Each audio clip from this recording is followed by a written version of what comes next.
नमस्कार मित्रांनो, आपण आलो नांदुरी दुमाला तालुका संगमनेरमध्ये या मावशींकडे. तुमचं नाव सांगा. नाव? माझं नाव लीलाबाई आडनाव? कवडे, कवडे. कोणत्या गावात आहे आपण? नांदुरी तुम्हाला. बरं मावशी, तुम्हाला काय त्रास होत होता आधी चालायला? मला चालायला उठायला बसायला त्रास होत होता, डोळ्यांतून पाणी येत होतं. पण आता उठाय बसायला डोळ्यांतून पाणी यायचं बंद झाले. हं. आणि तिकडं जाते मी थोडं चालत मंदिरापर्यंत. आधी किती चालायच्या तुम्ही? आधी गेटपर्यंत जायला मला लई त्रास होत होता. बरं.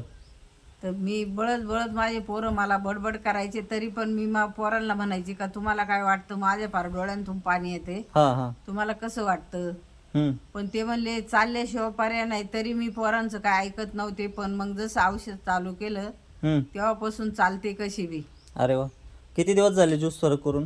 15 दिवस झाले. 15 15 दिवस. दिवसात मला बरं वाटते. बरं वाटतंय. हा नक्कीच आपल्याला 3 महिन्याचा कोर्स पूर्ण करायचा आहे, हा. म्हणजे आपल्याला अजून चांगला फरक पडणार आहे. बरोबर. हा हा तुम्हाला काय वाटतं मावशी, इतरांनी हा ज्यूस घ्यायला पाहिजे ज्यांना आता त्रास? मला तर फरक झालाय. मग ज्याला जास्त दुखत असलं तर त्यांनी आयुष्य घ्यावा असं. घेतलंच पाहिजे. बरोबर. हा. चालेल.